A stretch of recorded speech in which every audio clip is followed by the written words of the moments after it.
Good evening sa tanan no mga ka-idol. So karon mga ka-idol natay sakinan nga gi-rescue mga ka-idol Suzuki F6A. Shout out sa tagiani nga si Kagawad Banoy Taro Nonoy Taro. So mao ni atong gitrouble mga ka-idol ang iyang fuel pump ni mga ka-idol. So kuan mga ka-idol pila na ni siya ka adlaw diri na dapita nga na Beria tungod sa iyang fuel pump nga dali ra kay naguba mga ka-idol nang ipilit na ang iyahang kuan kanang fuel sa ilaw. So init na siya kayo mga ka-idol, iguon mo siya we di na siya mo piti-piti unya. Ang iyahang motor mga ka-idol perti na siyang inita ground din na jud kayo. So karon mga ka-idol ni palit ay tagbag-o nga fuel pa mga ka-idol ato na ning gitangtang ning bolta ni mga ka-idol.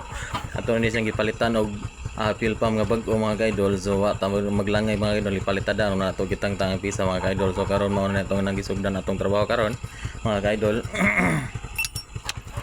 Kini mao ni mga ka-idol nga tendency ni mga ka-idol nga maguba ni fuel pump mga ka-idol gamit itong mag kuwang-kuwang sa gasolina mao na number 1 dyan mga ka-idol nga magsigig andar yung fuel pump mga ka-idol pero ang iyahang gasolina wa ni mada mo na siya makapagguba sa fuel pump kay mapilit man to ang iyahang magnetic mga ka-idol wa na siya muda nga kuan gasolina.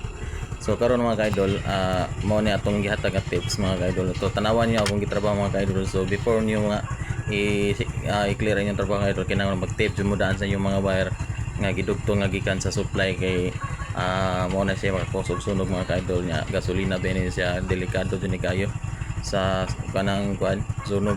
So mga ka-idol na plaster na to ni fuel pa mga ka-idol ato ni ipakita ninyo kung saan pag wanog tips nga ma-plaster yung mga fuel pump sa ilaw. So karon mga ato na ning kita ang battery mga ka-idol para mag-testing na taog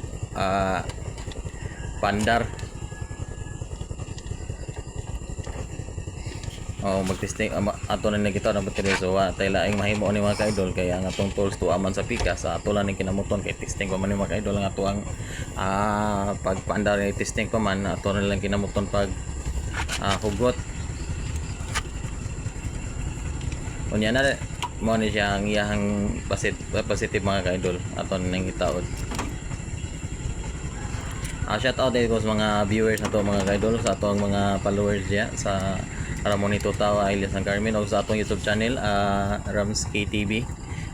Manghinaot ko mga ka-idol nga magpasalamat kaayo ko ninyong tanan sa pag-view sa atong video o magpasalamat po ko nga na po may nakatunan sa paghatag natong mga tips nga ginagmay natong gihatag nga tips sa mga bahin sa mga parts sa sakinan nga maguba mo either sa daan.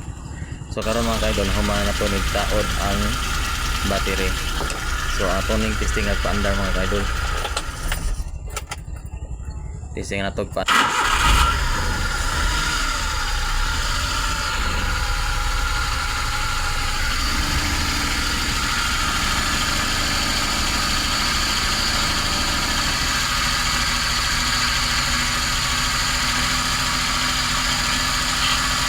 So karon mga ka-idol mga siya ato na nagitesting at paandar mga ka-idol ang iyahang makina go clear na ang iyahang kuan clear na ang iyahang inandaran mga ka-idol kay okay naman ang supply sa iyahang fuel pump. Mora to mga ka-idol nga mora hatag na kong tips ninyo nga og pahabilin mo sa daan mga ka-idol mo din ang inyong unang tanawon mamatay o palit ninyo sakinan mo na yung unang tanawon sa kuan kanang radyo ang kuan fuel pump. Thanks and God bless.